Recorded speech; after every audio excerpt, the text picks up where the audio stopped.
이재명 대통령이 취임 후 첫 미국 방문을 앞두고 여름 휴가에 들어갔습니다. 재충전과 함께 한미 정상회담 준비에 집중할 걸로 보이는데요. 네, 이런 가운데 대통령 국정 지지율이 전주 대비 1.8%포인트 상승했다 여론조사가 나왔습니다. 배경은 무엇인지, 관세 협상이 여론에 미친 영향은 어느 정도인지 배종찬 인사이트K 연구소장, 김봉신 메타보이스 부대표와 함께 짚어보겠습니다. 어서 오십시오. 어서 오세요. 안녕하십니까. 안녕하십니까. 자, 한미 관세 협상이 극적으로 타결된 가운데 최근 국정 수행에 대한 여론의 흐름부터 살펴보겠습니다. 오늘 발표된 리얼미터 조사 화면으로 보시죠. 자, 먼저 이재명 대통령의 국정 수행 평가에 대한 결과입니다. 잘하고 있다고 응답한 비율이 63.3%, 잘못하고 있다고 평가한 비율은 31.4%로 기록됐습니다. 2주 연속 하락하던 지지율이 반등했고 부정평가는 지난주에 비해 줄어들었습니다. 연령별로 자세히 보면 40대가 76.5%로 가장 높았고 그 뒤를 50대, 60대 등이 이었습니다. 70세 이상 긍정평가는 지난주보다 9.6%포인트 올라서 58.2%를 기록했는데요. 이는 20, 30대 청년층의 긍정평가보다 높은 수치입니다. 이어서 번역별로 들여다보면 호남권의 긍정평가가 81.7%로 가장 높게 나타났습니다. 반면 서울은 55.2%로 전국에서 가장 낮은 긍정평가를 기록했는데요. 보수세가 강한 영남권보다 낮은 수치입니다. 각 정당의 지지율 살펴보겠습니다. 민주당은 지난주에 비해 3.7%포인트 올라서 54.5%, 국민의힘은 1.8%포인트 하락하면서 27.2%로 나타나 양당의 격차는 더 벌어졌습니다. 네, 이재명 대통령의 지지율이 1.8%포인트 상승했다는 조사가 나왔습니다. 지난 2주간의 장관직 인사 등의 영향으로 좀 하락하고 있다 이런 분석도 나왔었는데 아무래도 관세 협상의 영향으로 오른 걸까요? 그렇게 봐야 되겠죠. 이제 우리 같은 데이터를 분석할 때는 크게 작게, 크게 보면은 관세 협상, 우리 YTN을 통해서도 긴박한 그런 장면들이 전달이 됐습니다. 그러니까 지금 화면으로도 추세를 보고 계십니다만 인사 논란으로 끙끙거렸던 62.2, 61.5가 관세 타결의 반가운 소식이 전해지면서 이제 63.3이 됐고 부정평가는 31.4가 내려갔거든요. 결국 중요한 것은 월요일부터 금요일까지 조사된 이 조사에서 지난주입니다. 그러니까 관세 협상이 가장 큰 뉴스일 수밖에 없다라는 거죠. 근데 물론 이제 이 내용에서 이제 작게 봐야 될 부분은 이런 부분일 겁니다. 크게 보는 부분은 40대, 50대도 다른 이슈보다도 76.5, 50대 74.6. 실제로 이제 지지난주까지는 50대가 인사 논란에 영향을 받는 모습이었는데 이 부분도 좀 해소가 됐던 것이죠. 근데 이제 중요한 것은 지역을 한번 볼까요? 서울을 보면은 서울이 오히려 TK 지역보다 또 PK 지역보다도 낮아요. 왜 그런 부정도 보면 38.3이 나온 거 서울은 복잡하다라는 거예요. 그러니까 서울은 이것뿐만 아니라 관세 협상이라는 것도 있겠습니다. 그 관세 협상의 이면에 놓여 있는 이슈들도 있죠. 그러니까 우리가 정여세 관련된 부분, 주로 대기업들도 서울에 많죠. 그런 화이트 칼라의 영향도 이제 지역적으로는 조금 차별화돼서 작동이 될 수 있는 부분들이 있을 겁니다. 또 서울은 이제 계속해서 이어져 오는 것은 이제 부동산 관련된 이슈도 있을 테고. 그러니까 물론 우리가 이 하나의 조사만 가지고 앞으로도 그럴 것이다라고 이야기는 하긴 없지만 크게 볼 때는 관세 협상, 작게 볼 때는 서울 지역 같은 경우에는 여전히 복잡한 다른 이슈들도 있다. 또 2030 세대의 기업에 출퇴근하는 인구가 많은 이제 곳이 바로 서울이기 때문에 앞서 이제 MZ 세대의 경우에는 그런 이 주가의 영향이라든지 이런 부분들도 받는다라는 걸 이제 우리가 볼 수가 있는 것이죠. 자, 이제 연령별로 권역별로 보면은 고령층이 청년층보다 지지율이 높고 또 이제 서울은 영남권보다 낮은 이런 세세한 부분들도 어떻게 보셨습니까? 그런데 이제 이 조사 같은 경우는 이제 5일 동안 진행이 되지 않겠습니까? 이제 표본 크기도 2,500으로 상당히 큰데요. 이거를 리얼미터는 요일별로 이렇게 쪼개서 보여주기도 했습니다. 이 같은 조사에서 화요일 날 집계됐을 때가 66.2인데 그 전주 금요일 대비해서 7.1%포인트 높아집니다. 그러니까 주말을 지나면서 주 초에 상당히 대통령에 대한 긍정평가가 높아졌다라는 것이고요. 그렇게 따지면은 이제 민생 회복 쿠폰의 영향도 상당하다. 주말에 쓰고 나서 그리고 나서 조금 뭡니까? 대통령에 대한 긍정도 상당히 커졌다라고 봐야 될 것 같고요. 예. 전반적인 흐름으로 봤을 때 지금 2주 연속 하락하고 한 주 좋아졌다고 하셨기는 했지만 이 변동폭은 전부 다 오차범위 이내입니다. 예. 그래서 지금은 아주 크게 봤을 때는 대통령 긍정률은 60% 초반에서 중반 사이에 굉장히 고공행진을 하고 있다라고 해석을 해야 될 거예요. 예. 될 것 같고요. 다만 이제 지역별로 달리 나타나는 것은 지역별로 관심사가 좀 다르게 나타나는 최근에는 이제 기후 변화라든지 그래서 나타나고 있는 좀 날씨의 변화 이런 것도 좀 크겠고요. 거기에 따른 소비 쿠폰을 쓰는 그 소비처도 조금은 달라져서 발생하는 문제라고 볼 수 있겠습니다. 예. 그러니까 이제 소비 쿠폰이 조금 더 수도권이라든지 서울 거주자보다 다른 지역 거주자에게 조금 인상 깊은 그런 정책일 수도 있겠습니다. 1.8%포인트 오른 대통령 지지율 분석해 보고 있었습니다. 이재명 대통령은 지난 주말부터 경남 거제 인근의 저도에서 여름 휴가를 보내고 있는데요. 왜 저도를 휴가지로 택했을까요? 화면으로 정리했습니다. 저도는 바다의 청와대 또는 청해대로 불리는 섬입니다. 1954년 이승만 전 대통령이 여름 휴양지로 사용한 뒤 1972년 박정희 정부 때 대통령 별장으로 공식 지정되는데요. 박근혜 전 대통령이 지난 2013년 이곳에서 여름 휴가를 보내면서 저도의 추억이라는 글씨를 쓰는 모습이 화제가 되기도 했죠. 이 대통령은 휴가 기간 향후 전국 구상과 함께 이달 중에 열릴 한미 정상회담 준비에 주력할 걸로 전해집니다. 특히 저도 청해대에는 부속 시설 가운데 하나로 9홀짜리 골프장이 있는데요. 대통령이 이번 휴가 기간 동안 이곳에서 골프 연습을 할 거란 관측도 나오고 있습니다. 바로 지난 6월 이 대통령과 트럼프 대통령의 첫 통화에서 동맹을 위한 라운딩을 갖기로 약속했기 때문인데요. 트럼프 대통령 자타공인 골프광으로 알려진 가운데 이 대통령의 골프 외교가 한미 통상 협상을 풀 열쇠가 될 수 있을지 주목됩니다. 네, 이 대통령 휴가 중이긴 네. 하지만 아무래도 한미 정상회담 때문에 머릿속이 복잡할 것 같아요. 그렇죠. 또 대통령이 휴가를 가야 대통령실도 좀 쉬죠. 그렇죠. 이럴 때 사장님이 휴가를 가야 또 직원들도 쉬는 법이니까요. 예. 이제 이재명 대통령이 지난 기자회견 때도 휴가를 안 갔더니 다들 힘들어한다 그런 이야기를 하거든요.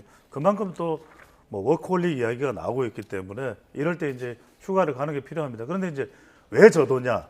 지금 대통령이 일반 대중으로부터 조금 이제 떨어져서 휴가를 갈 수 있는 데가 원래는 이제 두 군데밖에 없어요. 청남대와 청해대 바로 저도죠. 근데 청남대는 이제 국민들의 시민들의 품으로 돌아갔어요. 예. 충북에 있는 거. 이제 이 바로 저도 청해대라고 불리는데 이곳밖에 없는데 예. 참 여기가 고즈넉하기 때문에 또 바닷가 아닙니까? 예. 남해 바다 또 거제도에서 가깝고요.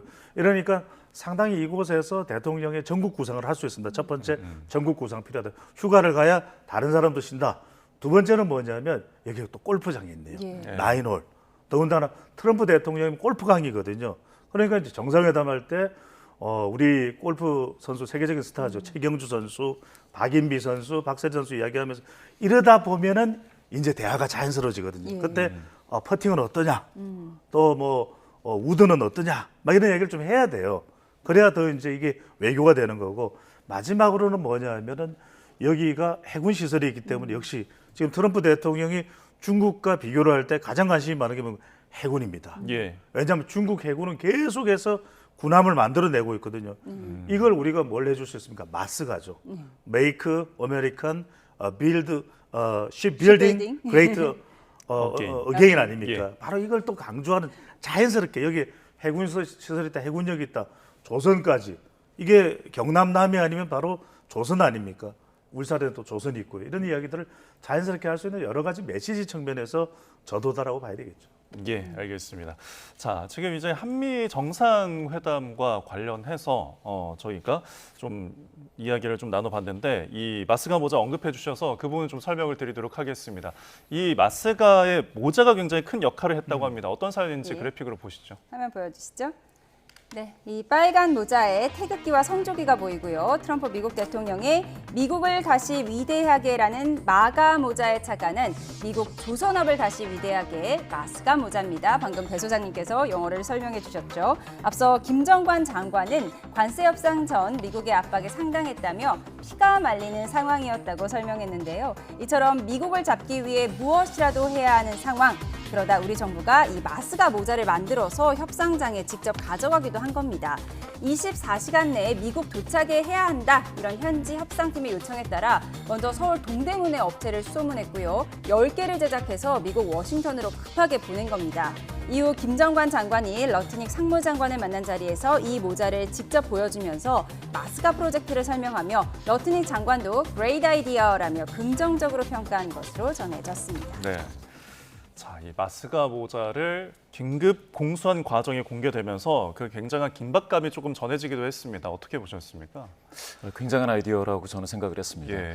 물론 이제 트럼프 대통령 그리고 이제 미국의 이제 관계자분들에게도 굉장히 인상적인 그런 노력이었겠는데요. 제가 느끼기에는 이 우리 국민분들께 우리 정부가 되게 세밀한 부분에서까지 노력하고 있다. 즉 능동적으로 지금 관세 협상에 하나하나 준비를 한 것이다. 다시 말씀드려서 미국이 요구하는 것에 수동적으로 대응을 하는 게 아니고 우리가 나름대로 노력하고 있다. 이렇게 작은 것까지 트럼프 대통령의 심기 관리까지 신경을 쓰고 있었다라고 한다면 예. 정부가 각각의 어떤 산업 분야에서의 기업들의 목소리를 다 청취하고 그걸 모아서 관세 협상에 임했을 것은 당연한 일이죠. 그런 차원에서 참 정부의 노력상 이것은 아주 단순한 거지만 아주 크게 볼 수 있는 부분이었다고 봅니다. 네, 정부의 이제 능동적인 노력에 대해서 좀 짚어주셨는데요. 이렇게 이 최근 타결된 한미 관세 협상 결과에 대해서 또 여러분들의 평가를 좀 조사를 해봤습니다. 그래픽으로 이어서 보시겠습니다.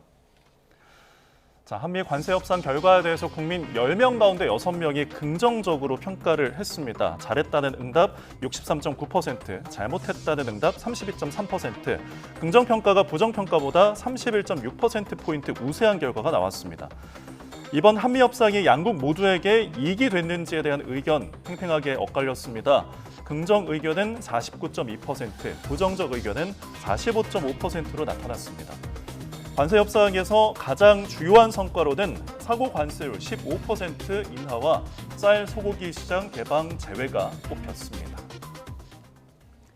네, 보신 것처럼 국민 10명 가운데 6명이 이 관세 협상 결과에 대해서 이제 긍정적으로 평가했는데 이 세부 품목을 보면은 상호 관세율 15%이 수치와 그리고 쌀, 소고기를 방어했다. 이 부분을 가장 긍정적으로 꼽았더라고요. 그렇습니다. 근데 아직까지는 우리가 구체적으로 추가 협의를 더 해야 될 내용도 있거든요. 예. 저는 이 데이터상으로 더 주목할 것은 그래서 아까 대통령 지지율도 올라갔습니다만 더 주목해야 되는 결과는 모두에게 이익이 됐는지 예. 이 부분을 보면은 긍정적 의견은 49.2인데 그렇지 않다는 의견도 상당히 높거든요. 예. 이 의견은 앞으로 그러면은 추가적으로 소고기 이야기는 안 나올까?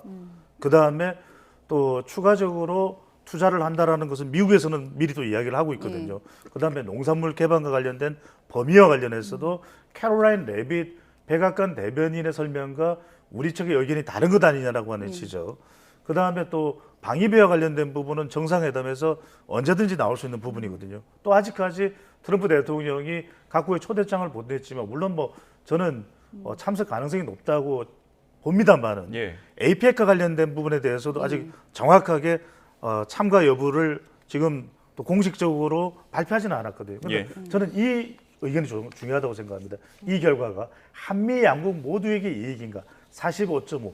당장 급한 불은 껐지만 그럼에도 불구하고 우리 국민들이 시간이 지나면서 현실적으로 기업들의 이익은 어떻게 될지 또 현대자동차가 특히 이제 주목받는 것은 바로 자동차와 관련된 관세 또 품목별 관세 아니겠습니까? 저는 이 점은 상당히 앞으로도 이재명 대통령 또 이재명 정부가 챙겨야 될 부분이다. 예. 실제적으로 우리에게 마스가 그러니까 조선업도 됐고 이익이 오느냐 그게 아니라 미국이 사실은 이익을 다 챙겨가는 상황이 될 경우에는 분명히 우리 국민들은 그게 미국이 상당히 무도하다라고 얘기할 수 있지만 한편으로는 우리 정부에 또 부담이 될 수밖에 없거든요. 저는 예.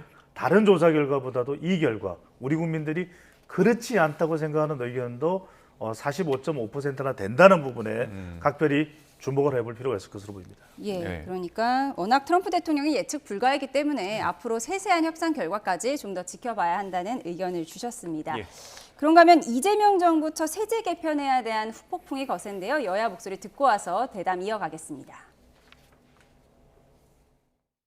가장 중요한 것은 시장이다 생각을 예. 합니다. 시장을 이기는 이런 이제 정치나 행정은 없다. 어허. 있었어도 안 된다 생각하고요. 10억으로 내리는 거 이거는 백지화될 수도 있다 이런 말씀이신 거죠? 아, 그렇게 단정적으로 말씀드리기는 어렵고요. 예. 시장의 흐름이라든지 개미 투자자들과 주식을 투자하는 많은 분들의 예. 의견을 수렴해서 대통령의 리스크를 오른쪽 깜박이를 켠 채 좌회전할 수 있는 사람이라고 표현해 왔습니다. 코스피 5천을 외치면서 반시장적 정책을 내놓는 것은 양의 머리를 걸고 개고기를 파는 양두구육일 뿐입니다. 그리고 이를 마치 진성준 의원의 개인 의견으로 덮으려는 태도는 토사구팽의 정치일 뿐입니다.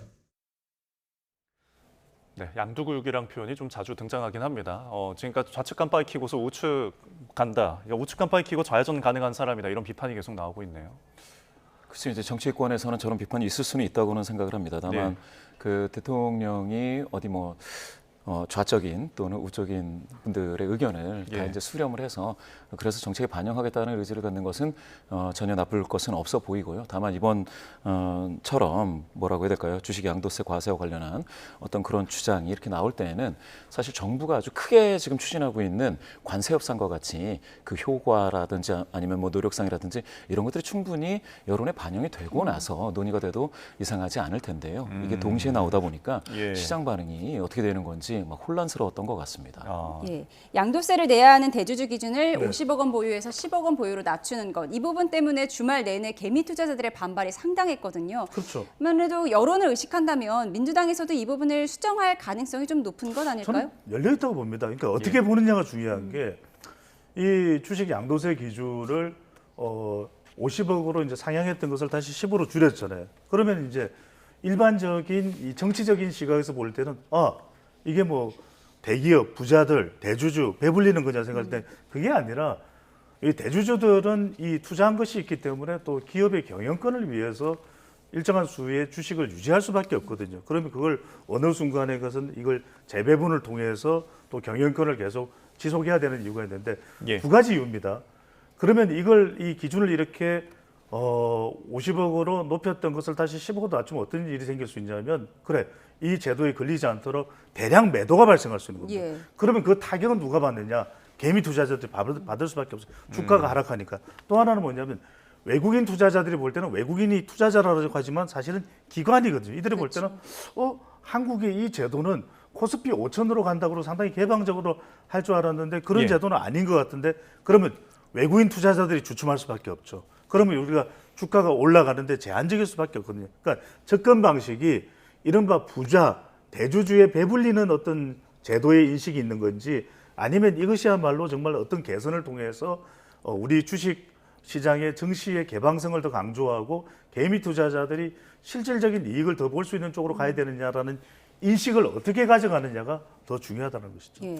알겠습니다. 자, 여론 흐름부터 세제 개편화 이야기까지 지금까지 배종찬 인사이트K 연구소장 김봉신 메타보이스 부대표와 함께했습니다. 고맙습니다. 맞습니다. 감사합니다.